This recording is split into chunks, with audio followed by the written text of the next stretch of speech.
बैठक circuit house में शाहनी अध्यक्षता में बैठक सीएम भूपेन्द्र पटेल मंत्री हर्ष संघवी पण बैठक में हाजर छे। 2036 ओलम्पिक माटे स्पोर्ट्स संकुल निर्माण अंगे चर्चा करवामां आवशे। शहेरमां बननार स्पोर्ट्स कॉम्प्लेक्स अंगे समीक्षा थशे। नारणपुरामां करोड़ोना खर्चे तैयार थशे स्पोर्ट्स कॉम्प्लेक्स। અને બેઠકમાં પંકજ કુમાર, અશ્વિની કુમાર પણ હાજર છે। આ અંગે વધુ અપડેટ મેળવીશું સંવાદદાતા મયુર પાસેથી। જી મયુર, ખાસ એક બેઠકનું આયોજન કરવામાં આવ્યું છે। આ બેઠકનો હેતુ શું છે? કોણ કોણ હાજર છે?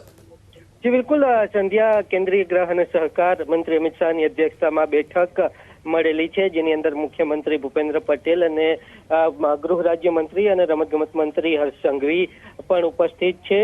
સાથે જ જો વાત કરીએ તો મુખ્ય સચિવ પણ ઉપસ્થિત છે અને રમતગમત વિભાગના સચિવ પણ ઉપસ્થિત છે। ખાસ કરી અને 2036ની અંદર ભારત એ ઓલિમ્પિક માટેનું યજમાન બનવાની તૈયારી કરી રહેલો છે ને તેના જ ભાગરૂપે અમદાવાદ શહેરની અંદર સ્પોર્ટ્સ સંકુલો છે તેનું નિર્માણ થઈ રહેલું છે। સરદાર પટેલ સ્ટેડિયમ જે છે ત્યાં સ્પોર્ટ્સ સંકુલ જે છે તે તૈયાર થઈ રહેલું છે। નારણપુરા ખાતે પણ તૈયાર થઈ રહેલું છે ને અલગ અલગ રમતો માટેના જે સ્ટેડિયમ છે તે તૈયાર કરવામાં આવી રહેલા છે। તો તેના જ ભાગરૂપે આ મહત્વની સમીક્ષા બેઠક છે। પ્રોજેક્શન જે છે તે મૂકવામાં આવશે, કેવા પ્રકારે કેટલા સ્ટેડિયમ નિર્માણ થવાના છે તે અંગેની જે ચર્ચા છે તે કરવામાં આવશે। સાથે જ રિવરફ્રન્ટ ઉપર પણ અમુક જે સ્ટેડિયમ છે તે તૈયાર કરવામાં આવશે। તો આ તમામ જે તૈયારીઓ છે તેની આ જે સમીક્ષા બેઠક છે તે કરવામાં આવેલી છે, જેની અંદર રાજ્યના મુખ્ય સચિવ પંકજ કુમાર પણ